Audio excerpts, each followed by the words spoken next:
Meus irmãos, boa noite, a paz do Senhor Jesus Cristo. E aí, como que vocês estão?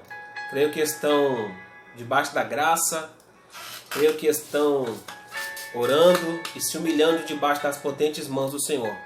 Eu venho através desse vídeo meditar em uma palavra com os irmãos a pedido do nosso pastor Elias Carlos. Amém?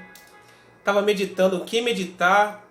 Em que palavra podemos meditar na noite de hoje? Devido a essa calamidade em que a humanidade está passando. Não se fala mais em outra coisa a não ser no coronavírus, Covid-19. Não se fala mais nada. E nos grupos de WhatsApp, então, é só isso que rola, né? É tudo para a nossa prevenção. Todo mundo sabe já que tem que lavar as mãos com sabão, passar o álcool em gel, usar a máscara e outros cuidados também dentro do lar. Parabéns para todos que estão fazendo isso. E você que não pode sair, não saia não. Você que não tem um compromisso, não saia não, fique em casa. Fique em casa, vamos seguir a recomendação dos profissionais da saúde. Agora você que não pode sair como eu, que não dá para ficar em casa como eu, e tem que sair, não tem jeito, né? Temos que buscar o pão de cada dia. Mas você que não pode, fica em casa, fica tranquilo. Acesse aí, o YouTube, coloca lá louvores, você vai ver centenas de louvores.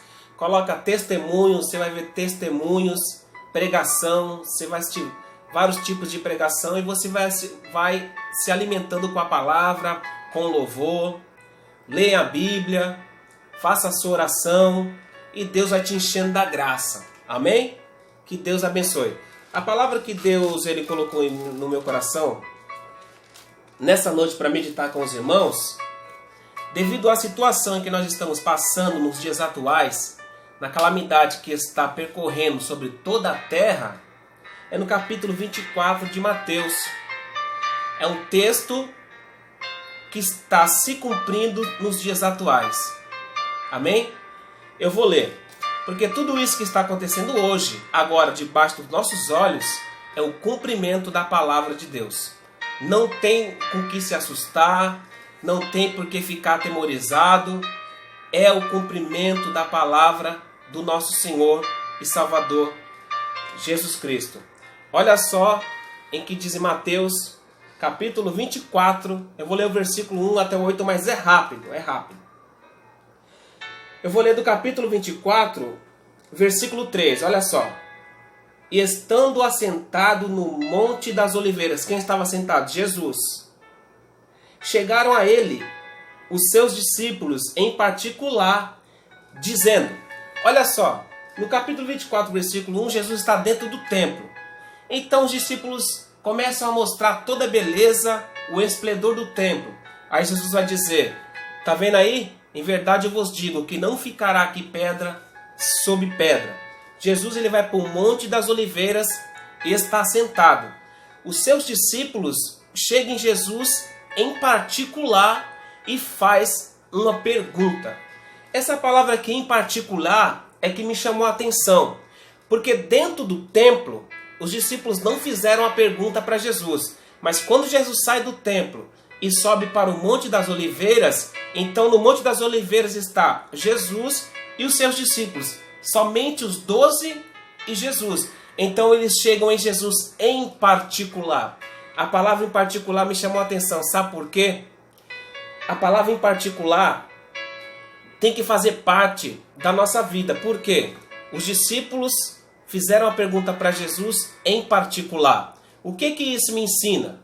Isso me ensina que todo cristão, todos aqueles que aceitam a Jesus como Salvador, eu vou até estender um pouco mais, mesmo aqueles que não são cristãos, na verdade, todo ser humano na face da terra, ele precisa ter esse particular com Deus através da pessoa bendita de Jesus Cristo.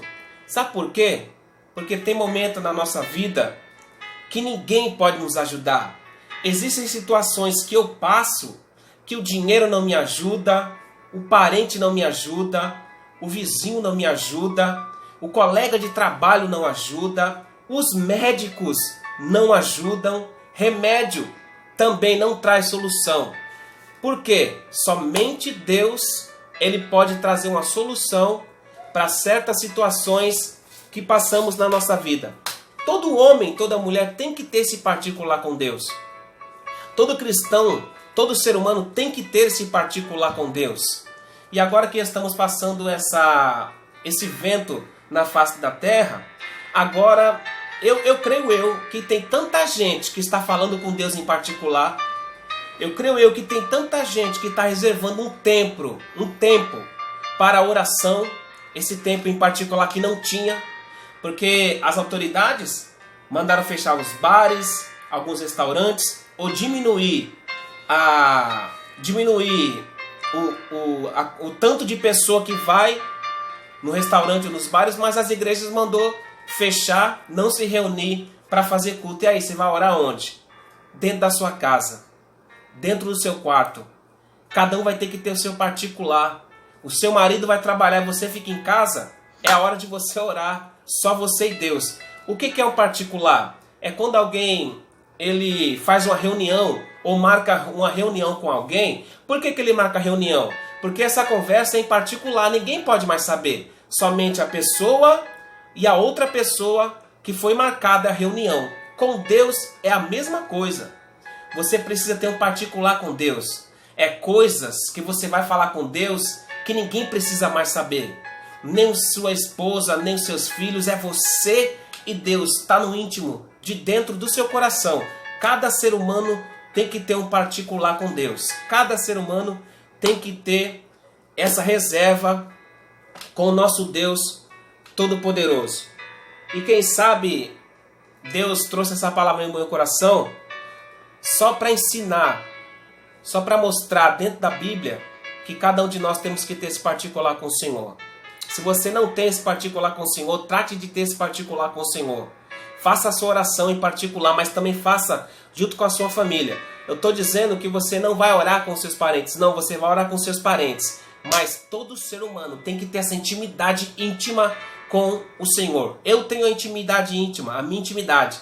Minha esposa tem a sua intimidade. Minha filha terá a sua intimidade.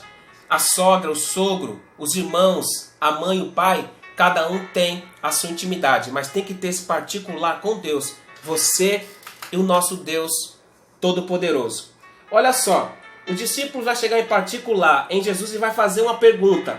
E a pergunta é essa: dize-nos, quando serão essas coisas? E que sinal haverá da tua vinda e do fim do mundo? Olha a pergunta que os discípulos fizeram para Jesus. Dize-nos, que sinal haverá da tua vinda? Porque Jesus sempre dizia que ia subir ao céu, só que ia retornar. Os discípulos ficaram com a dúvida, então eles tiraram essa dúvida com Jesus, dizendo: Mestre, nos dá um sinal da tua vinda e do fim do mundo. Em outras palavras, eles estão querendo dizer: qual é o sinal que nós vamos ver e vamos saber que o Senhor está voltando? Aí Jesus vai começar a relatar os sinais de que Ele está voltando. Primeiro sinal, Jesus respondendo disse: acautelai-vos que ninguém vos engane, porque muitos virão em meu nome, dizendo eu sou Cristo, e enganarão a muitos. E ouvireis de guerras e de rumores de guerras. Olhai, não vos assusteis, porque é mister que tudo isso aconteça, mas ainda não é o fim. Jesus disse: não se assustem, não fiquem com medo, porque é mister que isso aconteça. Jesus está dizendo, é necessário que isso aconteça, só que ainda não é o fim. Então, para os cristãos, em qualquer lugar da face da terra, que ouvir essa palavra através desse vídeo, não fiquem com medo, não se atemorizem, descansem no Deus Todo-Poderoso que te chamou, porque é necessário que isso aconteça. E Jesus vai dizer no versículo 7, porquanto se levantará nação contra nação, reino contra reino, e haverá fome e pestes. De novo, haverá fome e pestes e terremoto em vários lugares. Então, um dos sinais de que Jesus está voltando é as pestes que estão assolando a humanidade na face da terra. Ou seja, essa doença que surgiu aí na face da terra é uma das pestes. Jesus está dizendo assim, olha, eu estou voltando. Jesus está dizendo assim, eu estou chegando. Esse é um sinal do que eu estou vindo. Então nós que estamos cristãos, que estamos vendo tudo isso acontecendo, Jesus está dizendo assim, meus servos, fica atento, vigia, porque eu estou voltando. Como, Senhor? Olha um dos meus sinais aí. A peste, terremoto e fome. A peste está relacionada entre um dos sinais de que Jesus está voltando. Então, não precisa ficar com medo. Fica debaixo da graça. Fica seguindo as orientações dos profissionais da medicina. Mas também saiba que isso é um sinal de que Jesus está voltando. A peste que está assolando a terra é um dos sinais que Jesus está voltando. E aí Jesus vai dizer, no capítulo 24, no versículo 8, mas todas estas coisas são o princípio das dores. É o princípio. O que é o princípio? É o começo. Jesus está dizendo, isso aí é só o começo. Isso aí é só o princípio das dores. Ou seja, quer que eu rasgue o verbo? Coisa pior vai vir por aí. Pode ficar tranquilo, povo de Deus. Jesus vai apertar o calo ainda mais. É o princípio. Isso aí é só o princípio. Ou seja, é o começo. Tem o meio e o fim. Isso é só o começo.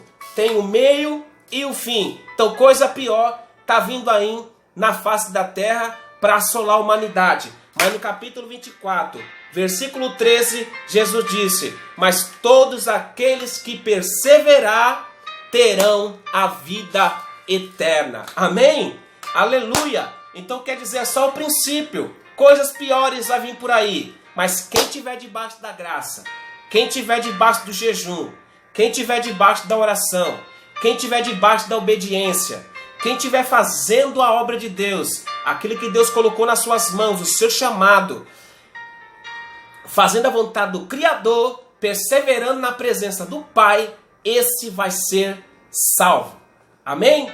Essa é a palavra que Deus colocou no meu coração nessa noite. É o princípio das dores. Mas aquele que perseverar até o fim será salvo. O que é perseverar? Não desistir. Não olhar para trás. É sacudir a manga. Sacudir a poeira e ir para cima. Porque esse é um dos sinais que Jesus está vindo. Deus abençoe a todos. Não desista do teu chamado. Não desista da sua vocação. Não desista de servir ao Deus Todo-Poderoso, porque esse aí é só o princípio.